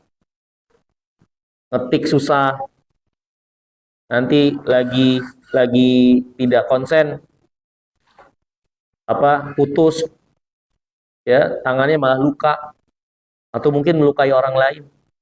Itu bukan keadaan ideal dan terbaik. Kuku itu panjang, kita potong kuku, ya. Menghilangkan rambut ketiak, itu membersihkan, terbaik, menyegarkan, jadikan seorang fresh. Coba piara sekebun, jadi apa coba? Nggak enak, ribetnya kehidupan, ya kan, kalau itu dipiara. Khitan, jadi terbaik kan, apa namanya, air kencing yang kotor akhirnya tidak apa namanya, keluar semua atau tidak tertampung, ya, bersembunyi di kulit-kulitnya itu, ya, jadi segar, jadi bagus, jadi baik. Itu sunnah fitrah zahirah. Ketika seorang melakukan itu, ini apa, menyela-nyela, ghuslul barajim, ini juga sunnah fitrah. Selipan-selipan kulit itu yang biasanya kekotoran-kekotoran yang tidak terjangkau atau tidak disadari, malah menjadi apa? Jadi kuman, jadi virus terkadang. Selipan-selipan kulit, kaki, tangan, ghuslul barajim, itu sunnah fitrah, ya, lipatan-lipatan kulit itu. Kalau itu diperhatikan, dijaga dan diamalkan, seorang berada dalam keadaan terbaik dalam fisiknya. Ya, ideal lah, bagus. Ya. Nah, di antara bagian fitrah juga fitrah batin. Fitrah batin itu adalah iman, tauhid. Kalau seorang melaksanakan sunnah fitrah, dia berada dalam keadaan ideal dan terbaik dalam fisiknya. Kalau dia berada pada fitrah batin yang benar dan baik, dia berada dalam keadaan baik batinnya. Sebagaimana kalau seorang tidak melaksanakan sunnah fitrah zahir, kita tahu bagaimana hidupnya. Risih, apa, nggak nyaman, nggak segar, nggak enak lah pokoknya hidup. Ya. Begitu juga ketika seorang tidak berada atau tidak melaksanakan fitrah batin dia dari iman, tauhid, beriman kepada Allah dan seterusnya. Dan tauhid itu adalah fitrah. Ya.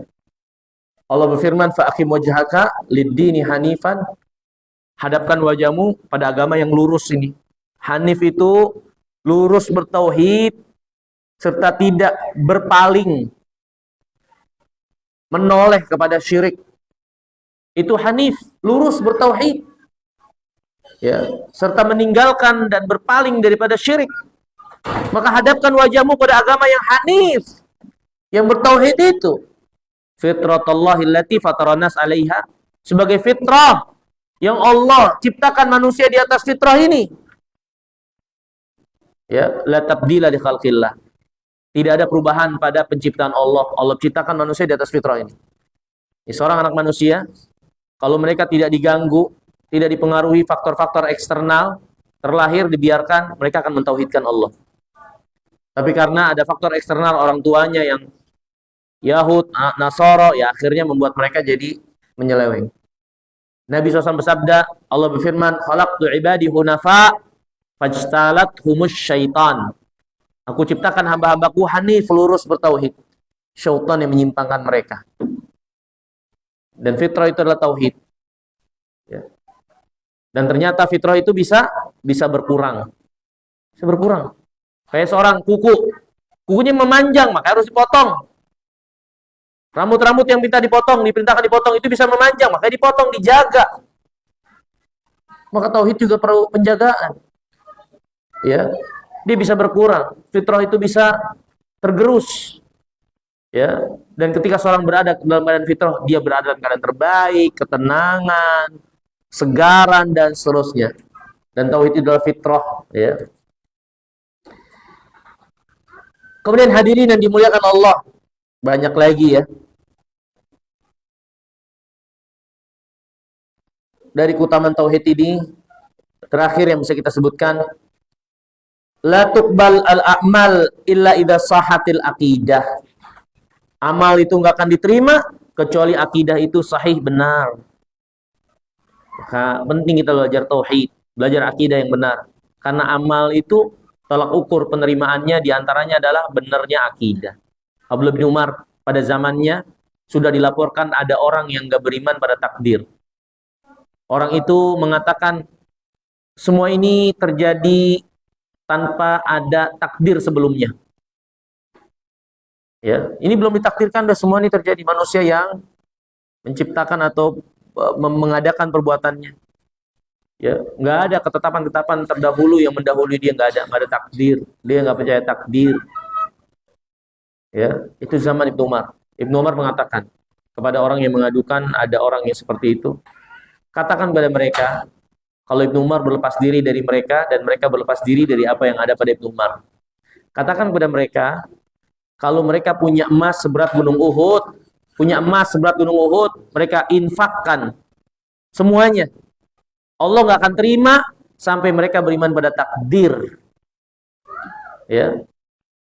Makanya hadirin, tidak mengimani dengan baik dan benar, akidah yang menjadi pokok dasar agama ini, menjadikan seorang amalnya nggak diterima di sisi Allah. Ya. Seorang yang tidak bertauhid dengan benar, amalnya nggak akan diterima oleh Allah. Allah berfirman,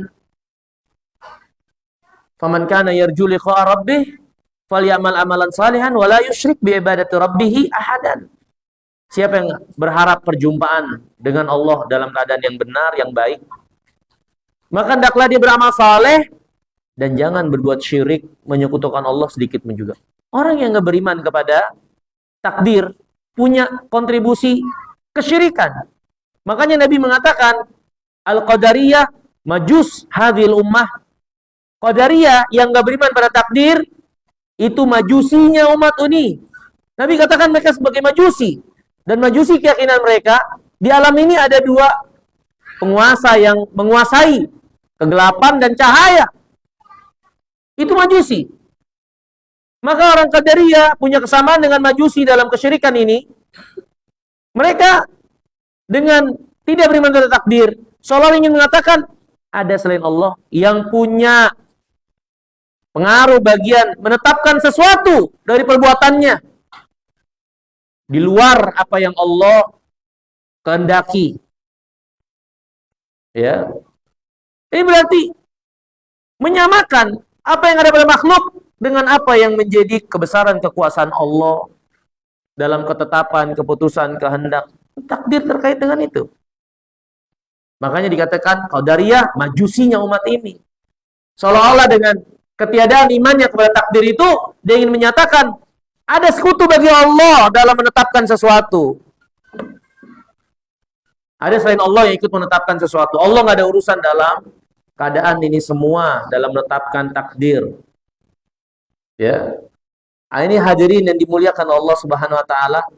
Maka yang jadi pelajaran kita, Ibnu Umar mengatakan, katakan sama dia, kalau dia infak seberat emas seberat gunung Uhud, Allah nggak terima sampai mereka dia beriman pada takdir. Berarti akidah yang benar ini syarat untuk diterimanya amal ibadah. Ya. Bertauhid dengan benar syarat untuk diterimanya ibadah. Gak bisa ditawar lagi.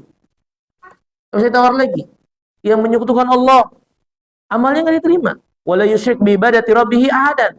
Jangan berbuat syirik sedikit pun juga dengan siapapun. Kalau mau amalnya diterima. Allah berfirman tentang orang musyrikin, wa qadimna ila ma amilu min amalin faja'alnahu haba'an mansura. Kami datangkan, hadapkan apa yang mereka dahulu amalkan dari amalan orang musyrikin ini, dan kami jadikan amal itu debu yang berterbangan. Allah nggak terima. Allah nggak terima. Ya. Maka hadirin yang dimuliakan Allah, tauhid dan iman itu bukan sesuatu yang bisa terus bercokol dan ada pada diri kita. Dia bisa tergerus, bisa usang, bisa hilang, bisa batal. Ya. Maka kita punya kepentingan besar untuk terus memeliharanya, menjaganya, merawatnya. Dan itu adalah dengan mempelajari, mengamalkannya, mengenalinya dengan baik. Jangan sampai kita lengah. Kelengahan itu membawa kepada kebinasaan. Ya. Tahukah kita kalau kesyirikan itu bukan sekedar menyembah patung-patung dan berhala? Tahukah kesyirikan itu juga adalah sesuatu yang bisa bercokol dalam hati dari keyakinan terkait kekhususan Allah yang dia berikan pada selain Allah, seperti ketiadaan iman pada takdir ini juga. Ini adalah yang membatalkan iman dan kesyirikan. Ya, serta keyakinan-keyakinan rusak yang lainnya, yang itu adalah kesyirikan juga. Jadi bukan hanya seorang sujud dan ruku kepada berhala, patung-patung yang disembah, bukan. Dia juga bisa terjadi dengan lisan, bisa terjadi juga dengan hati.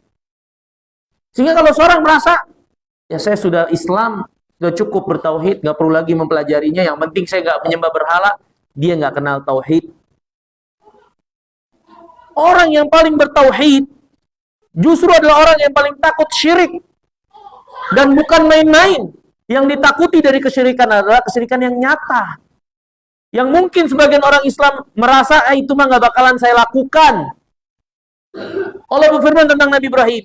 Berdoa kepada Allah, Rabbi jinubni wa maniya ana abudal asnam. Ya Allah, jauhkan saya dan keluarga saya dari nyembah asnam, berhala.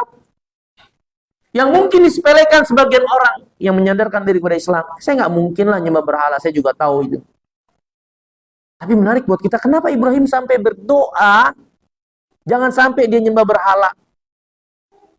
Kalau memang itu bukan sesuatu yang besar, bukan sesuatu yang mengkhawatirkan, kenapa sampai seperti itu Ibrahim? Dan beliau Imamul Hunafa, imamnya orang-orang yang hanif. Terus kita meremehkan penyembahan kepada berhala, seolah-olah kita bakal selamat dan bisa menyelamatkan diri darinya. Seorang Ibrahim saja masih takut dan minta pertolongan agar Allah menjauhkan dia dan keluarganya dari menyembah berhala. Bagaimana kita dengan sabda Nabi, akhwafu ma akhafu alaikum syirkus sarair. Yang paling aku takutkan menimpa kalian, maksudnya para sahabat, syirik yang tersembunyi. Nabi mengkhawatirkan orang-orang sekelas Abu Bakar, sekelas Umar, terjangkit syirik yang tersembunyi ini. Gimana dengan kita? Yang kata Ibnu Mas'ud, ya, kalau seluruh ilmu manusia dikumpulin selain Abu Bakar dan Rasulullah, ditaruh di satu timbangan, terus ilmunya Umar di timbangan lain, tentu ilmunya Umar ini lebih berat dari ilmu kita semua, kata Ibnu Mas'ud. Ya. Dan itu dikhawatirkan oleh Nabi, sahabat ini jatuh terjangkit syirik yang tersembunyi. Terus ada di antara kita yang masih merasa aman, udah merasa bertauhid, merasa udah tamat belajar tauhid, untuk tidak mengulang-ulang lagi, merefresh lagi, menyegarkannya lagi. Wah, ini melampaui batas sebenarnya. Seorang Ibrahim saja masih berdoa dan takut kepada syirik, nyembah berhala, yang mungkin dianggap sepele oleh orang Islam sekarang. Nggak mungkin lah saya nyembah berhala, juga tahu itu patung dan seterusnya. Tapi tentunya kekhawatiran Ibrahim itu pastinya beralasan. Pastinya beralasan. Dan nyatanya sekarang, berhala itu muncul dengan bentuk yang lain. muncul dengan bentuk yang lain, yang disembah, yang diibadahi dengan berbagai macam alasan. Dengan alasan sebagai perantara, ya, yang menghubungkan dengan Allah Subhanahu wa taala. Sejatinya, walaupun tidak berbentuk muncul ke permukaan bentuknya, tapi perlakuan seperti itu adalah sama seperti perlakuan yang dahulu diberikan kepada berhala. Karena berhala-berhala itu dulu dibuat presentasi orang soleh yang telah mati. Dibuatlah berhalanya. Disembah dengan alasan menghubungkan, menjadi wasilah perantara kepada Allah. Kemudian dipanjatkan doa kepada berhala-berhala itu. Ya. Ini hadirin dan sekarang dengan warna yang berbeda, tapi sejatinya hakikatnya sama. Menjadikan sesuatu itu sebagai berhala yang disembah selain Allah dengan alasan doa untuk disampaikan kepada Allah sebagai tawasul atau wasilah. Lihat, Ibrahim takut untuk menyembah berhala. Ya, tentu gak mungkin dia menakuti hal tersebut tanpa alasan. Ya. Berarti menunjukkan bagi sekalian, jangan pernah meremehkan tauhid, jangan pernah meremehkan syirik. Walaupun nampak kita udah paham, kita nggak boleh diremehkan. Terus minta perlindungan kepada Allah daripada kesyirikan, dan terus minta kepada Allah agar menjaga iman dan tauhid kita, apalagi di zaman yang penuh dengan fitnah. Ya. Walhasil, ini mungkin hadirin yang dimuliakan oleh Allah, yang bisa kita pelajari di kesempatan pagi hari yang mulia ini, yang tidak lain untuk menyegarkan ingatan kita tentang tauhid dan kewajiban kita ini, agar kita benar-benar perhatian, mawas diri, ya, dan jangan lalai, jangan lengah. Selama kita hidup, kita semua diuji. Ya, jangan pernah merasa selamat dan cukup kecuali kita sudah diperlihatkan kita adalah penghuni surga, dan itu setelah kematian kita tentunya. Kalau sudah seperti itu, barulah seorang bisa merasa aman. Tapi sebelum itu, nggak ada di antara kita yang boleh merasa aman. Selama mata kita masih melek, terbuka, merasakan hidup di dunia ini, kita semua berada dalam bahaya dan terus dalam ujian. Orang yang berada dalam bahaya dan diuji harus benar-benar mawas diri dan benar-benar mengisi ujian ini dengan baik dan benar. Ya. Wallahu ta'ala jalla wa ala wa a'lam. Ada yang ingin ditanyakan, mungkin dipersilahkan. Assalamualaikum warahmatullahi wabarakatuh.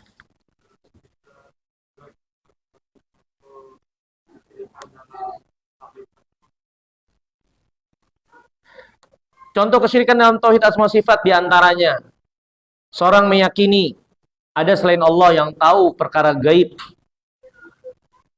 Karena pengetahuan tentang perkara gaib adalah sifat yang khusus bagi Allah. Allah berfirman, "Alimul ghaibi fala yudhiru ala ghaibihi ahadan illa man irtada min rasulin." Allah yang Maha tahu perkara gaib, dan Allah tidak memberitahukan perkara gaib kecuali kepada Rasul yang Allah ridhoi. Maka siapa yang mengaku tahu perkara gaib? Ya, Rasul bukan, Nabi bukan. Ya, berarti dia memposisikan dirinya setara dengan Allah dalam pengetahuan tentang gaib. Dan memposisikan diri seperti ini, atau meyakini ada orang yang berposisi seperti itu, sama dengan memposisikan atau meyakini ada orang yang setara dengan Allah dalam pengetahuan terkait perkara gaib. Sedangkan perkara gaib adalah keesaan Allah yang harus kita esakan, yang menjadi sifat bagi Allah Subhanahu wa ta'ala. Ini kesyirikan contohnya. Syirik terkait asma sifat. Dan banyak lagi contoh yang lainnya, itu diantara salah satunya. Ya, seorang meyakini sesuatu yang menjadi kekhususan Allah, ya, dia berikan kepada selain Allah. Seperti kekhususan Allah dalam sifatnya, Allah Maha Esa dalam keberhakan untuk diibadahi. Maka ketika seorang meyakini ada selain Allah yang berhak juga diibadahi, itu keyakinan syirik, dan itu dalam asma sifat. Jadi kesyirikan itu bisa terjadi pada satu bagian saja dari asma sifat, uluhiyah atau rububiyah, Tapi bisa juga terjadi bersamaan ketiga-tiganya, ya, pada sesuatu yang diperlakukan dalam kekhususan yang menjadi kekhususan Allah. Ya. Seperti misalnya seorang menyembah selain Allah, dia syirik dalam uluhiyah. Tapi dengan keyakinannya, dia meyakini ada selain Allah yang juga berhak diibadahi. Dia kesyirikan dalam asma sifat. Ditambah lagi dia meyakini yang disembah ini punya bagian pengaturan alam semesta, dia syirik dalam rububiyah. Ya, seperti itu. Tapi bisa juga hanya terjadi pada satu bagian saja dari asma sifat. Misalnya seorang meyakini ada selain Allah yang tahu perkara gaib, tapi dia nggak sembah orang itu, nggak beribadah pada orang tersebut, hanya meyakini dia tahu perkara gaib, ya, selain Allah. Maka ini kesyirikan dalam asma sifat. Wallahu a'lam. Mungkin itu contohnya. Ada lagi? Ya.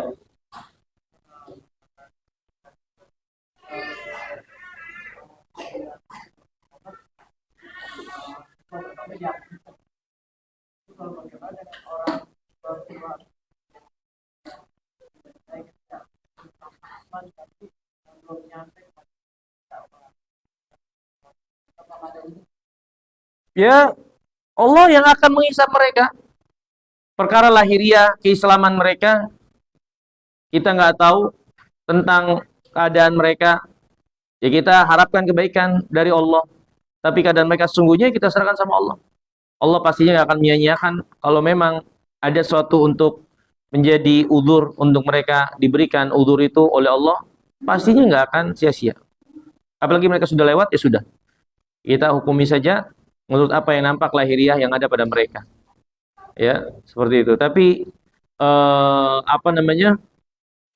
Ada perkara yang mendalam dirincikan oleh para ulama tentang masalah ini. Ya, ada udzur-udzur yang diperkenankan, ada udzur yang tidak diperkenankan. Ya. Seperti misalnya contohnya ya, orang-orang yang dahulu sebelum Nabi SAW diutus. Ya kan? Seperti contohnya Amr bin Luhai al-Khuzai yang pertama kali mempelopori, membawa berhala ke Ka'bah. Tempatnya di neraka kata Nabi SAW.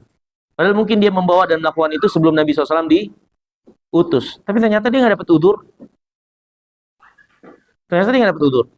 Dan dia dihidup di zaman tentu di tempat di kota dia berada, nggak diutus Nabi dan Rasul secara khusus. Tapi pada zamannya itu masih kental dan dikenal Ibrahim, ajarannya, peninggalannya. Ya, jadi masa ketiadaan Nabi diutus itu, ya, tidak sepenuhnya bisa menyelamatkan seorang menjadi alasan dia tidak dimasukkan dalam neraka oleh Allah. Karena ahlul fatrah anwa, ada macam ragamnya. Ada ahlul fatrah yang tidak menemui masa diutusnya Rasul, benar-benar berada pada terisolasi, dia nggak tahu benar-benar. Dia hidup di hutan, berkutat situ-situ saja, nggak tahu ada Nabi diutus, nggak tahu ada Nabi diutus oleh Allah, ajarannya nggak tahu, berkutat di situ saja. Tentu yang seperti ini ada perhitungan tersendiri di sisi Allah nanti, ya. Tapi ada ahlul fatrah yang memang hidup di masa kehampaan Rasul yang diutus, tapi di masa dia hidup, di zamannya sudah dikenal Nabi yang pernah diutus. Dan ajaran-ajarannya, dari ajaran Tauhid. Ya kayak kita juga, Nabi kita udah wafat. Ya kan, tapi kan ajarannya itu ada. Ini dengan sendirinya sebagai hujjah. Ya kan, yang seorang nanti nggak bisa beralasan di hadapan Allah, nggak ada Nabi yang diutus di zaman saya. Nah, tapi kan peninggalan dan ajarannya ada. Maka orang-orang seperti Amr bin Luhai al-Khuzai, mati dalam keadaan nggak beriman, kesyirikan yang dilakukan, neraka tempatnya. Walaupun nggak ada Rasul yang diutus kepada mereka, tapi secara umum pengutusan Rasul, bekas-bekas warisan peninggalannya masih ada. Dia nggak beriman dan dia nggak lakukan. Ya, terutama pokok ajarannya. Ya, seperti itu. Nah, itu alul fatrah maksud saya. Alul fatrah. Ya, orang yang hidup di zaman kehampaan diutusnya Rasul. Ya, ada yang memang benar-benar nggak ada hubungan sama sekali dengan Rasul dan apa yang dia bawa. Ada yang dia ada hubungan dan tahu, walaupun nggak ada Rasul di tengah-tengah mereka, ini akan beda urusannya. Beda urusannya, ya, tentunya. Nah, sekarang bagaimana dengan orang terdahulu dan seterusnya? Keadaan mereka. Ya, ini tentu ada hukum tersendiri, ya, terkait dengan mereka itu, di mana mereka tinggal, di mana mereka bertempat. Keadaan mereka seperti itu ketika itu apa? Ya, apakah sudah sampai pada mereka tentang tauhid ini ataukah belum? Nah, kita kan nggak tahu rincian-rincian itu ada pada mereka. Ya, kita menghukumi sesuai dengan apa yang nampak lahiriah saja pada mereka. Ya, seperti itu, dan kita emang diajarkan oleh agama kita untuk menghukumi seperti itu. Ya, kalau mereka menampakkan keislaman yang ada pada mereka, ya ya udah, kita harapkan saja kebaikan dari Allah Subhanahu wa taala. Urusan mereka kita serahkan kepada Rabbul Alamin. Wallahu a'lam. Ada lagi mungkin? Nggak ada? Kalau nggak ada, saya kira kita cukupkan dulu pertemuan kita pada kesempatan pagi hari yang mulia ini. Ya, kurang lebihnya saya mohon maaf. Semoga yang sedikit ini bermanfaat. Ya, aku qouli hadza wa astaghfirullah li wa lakum. Subhanakallahumma bihamdika asyhadu an la ilaha illa anta astaghfiruka wa atubu ilaik. Assalamualaikum warahmatullahi wabarakatuh.